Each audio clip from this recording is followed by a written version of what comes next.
Juliana Marines. It's June 21st, 2024. The morning air over Lombok Island, Indonesia is clear, and the weather feels like it's going to be good. 26-year-old Brazilian tourist Juliana Marines has been looking forward to this for days. A trek up Mount Rinjani, the second highest volcano in the country. It's known for its sweeping views and challenging climb, and she's ready to take it on. She was not going alone. 5 other foreign tourists are in the group, along with a local guide who is familiar with the trails. The plan was straightforward. Follow the established route up toward the crater, take in the sights, and head back down before dark. The kind of trip that's challenging but doable. From a distance, Rinjani looks beautiful with green slopes rising into the clouds. However, up close, it's a different story. The terrain is steep. The ground underfoot is loose volcanic sand that shifts and slides with every step, and the higher you go, the faster the weather can turn against you. So, the group set out in the morning. Hours into the climb, the group is nearing the crater. However, that's when things started to change. The air began to thin out and cool. Juliana starts feeling tired and asks for a quick break. The others are nearby, and the guide is just a few steps ahead as well. However, due to the small break Juliana took for a moment, she was a little apart from the rest of the group.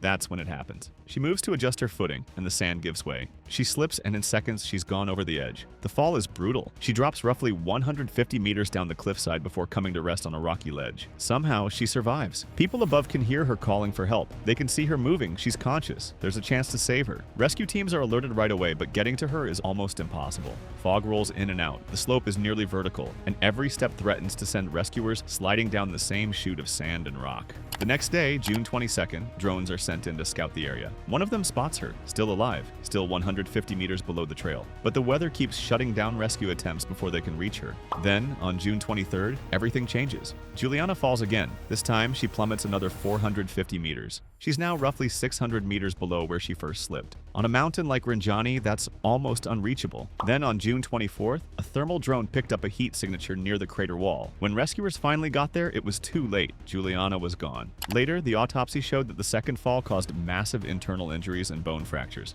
Once the internal bleeding started, she had maybe 20 minutes at max. Later, her body was carried off the mountain, taken to Bali Mandara Hospital, and on July 1st, flown home to Brazil. May her soul rest in peace. Chris McCandless. It's April 1992, and a 24-year-old named Chris McCandless steps out of a pickup truck onto a dirt road near the Stampede Trail in Alaska. Fresh out of college, he'd been chasing this moment for years. 2 years earlier, Chris had walked away from the life he grew up in. He left behind his family in Virginia, his car, and nearly all his possessions. He even donated his college fund, over $20,000 to charity, and set out to live what he called his Great Alaskan Odyssey. Inspired by writers like Jack London and Henry David Thoreau, he wanted to strip life down to the basics and see if he could survive on his own in the wild. The man who dropped him off that day, truck driver Jim Gallion, had a bad feeling from the start. Chris had a light backpack, a .22 rifle, a bag of rice, and a few books. Not much for the Alaskan backcountry. Gallion even offered to get him more supplies, but Chris just smiled and turned him down. As he walked away, his parting words were, "I'll call you if I make it out alive." Following the trail, Chris came across an old abandoned Fairbanks city bus, Bus 142, left behind by road crews years earlier. It became his shelter. At first, life out there seemed almost peaceful. He hunted small animals, foraged for plants, read for hours, and kept a journal. In those early weeks, his entries were hopeful, almost celebratory. But nature doesn't play favorites. By July, after over 100 days alone, Chris decided it was time to head back. When he reached the Tiklenica River, the same one he had crossed in spring, it was now a roaring, ice-cold flood from the summer snowmelt. He couldn't get across.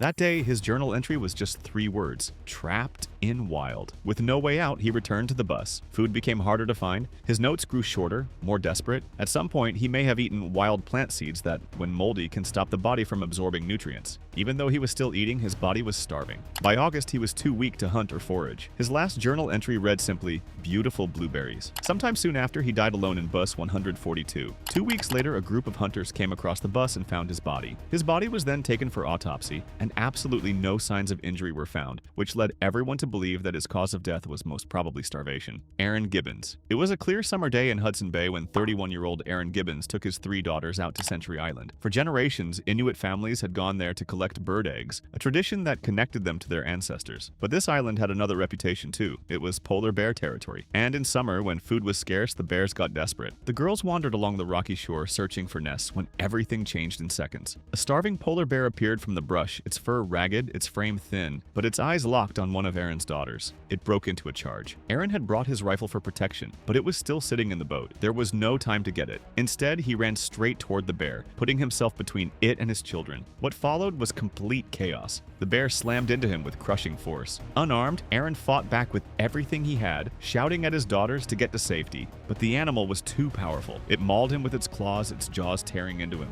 By the time others from a nearby boat managed to shoot the bear, it was too late. Aron was gone, killed in front of the very children he had saved. The people who killed the bear later said he died a hero. Geraldine. It's the summer of 2013. 66-year-old Geraldine Largay, inchworm to her fellow hikers, is stepping onto another section of the Appalachian Trail. A retired nurse from Tennessee, she's friendly, energetic, and chipping away at a lifelong goal, hiking big portions of the 2,200-mile trail. She's no stranger to the outdoors. Day hikes, camping trips, she's done plenty, but multi-day backpacking is still fairly new to her. This stretch through western Maine is supposed to be just another leg of the journey. Her husband George is her support crew, meeting her at planned points to hand over supplies and shuttle her to her next starting spot. It's a system they've used before. It's never failed them. On July 22nd, Geraldine sets out with a longtime hiking partner, but not long into the trip, her friend gets an urgent call, a family emergency, and has to head back. Geraldine decides to keep going solo. She's got a map, a compass, and a basic cell phone. What she doesn't have is good cell reception. This part of Maine is remote, and the forest can swallow a signal whole. Around midday, she steps off the trail for a quick bathroom break, something hikers do all the time. Usually it's just a few steps into the woods for privacy, then back out again. But here, the trees are thick, the ground uneven, and the landmarks all look the same. When she turns to head back, the trail is gone. At first, it's probably just annoying. A few steps this way, a few that way, and she'll spot it again. But she doesn't. The more she moves, the more turned around she becomes. That morning at 11:01, she sent a text to George. "In some trouble. Got off trail to go to BR, now lost. Can you call AMC to see if a trail maintainer can help me? Somewhere north of Woods Road, XOX." However, the message never went through. By the next afternoon, she tried again. "Lost since yesterday. Off trail 3 or 4 miles. Call police for what to do, please." XOX. That one didn't send either. However, when she didn't show up at their meeting point,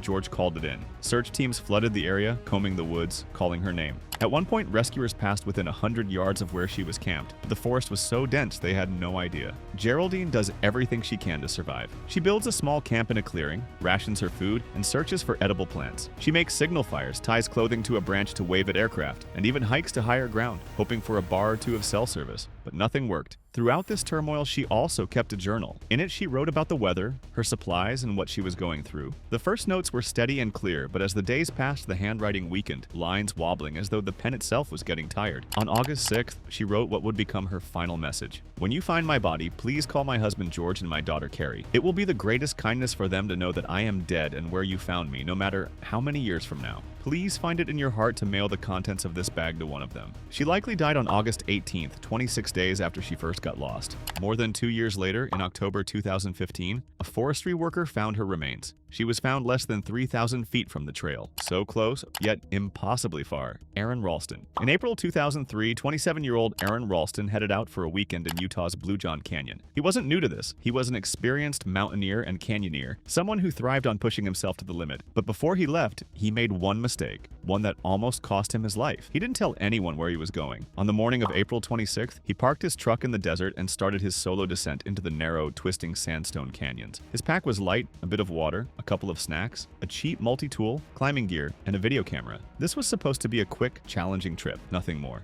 At one point, he bumped into 2 hikers who had lost their way. He guided them to a hidden pool, showing off his knowledge of the area, then continued deeper into the canyon, alone. That's when everything changed. While dropping into a tight slot, he stepped onto a boulder wedged between the canyon walls. As his weight shifted, the rock, weighing nearly 800 pounds, broke loose. It fell, slamming into him and pinning his right arm against the wall. He was stuck in a space barely wider than his own body, 65 feet above the canyon floor. The rock wasn't going anywhere, and neither was he. For the next 5 days, he tried everything. He chipped at the rock with his multi-tool, but the blade was too dull. He pushed, pulled, and twisted his body, but nothing worked. His food ran out, then his water. By the 4th day, he was drinking his own urine just to stay alive. In the shadows of that narrow canyon, he recorded messages to his family on his video camera. Final goodbyes just in case. He hallucinated. He thought about his life, the people he loved, and then he realized there was only one way out. On the morning of May 1st, day 6, he made the decision. He was going to cut his own arm off. Using the torque of his trapped body, he snapped the bones in his forearm. Then, with his dull multi-tool, he began cutting through skin, muscle, tendons, and nerves. It took over an hour. The pain was beyond imagining, but the alternative was dying in that canyon. When it was done, he rappelled 65 feet down the wall, one-handed, and started hiking out. Several miles later, bleeding and weak, he came across a family on the trail.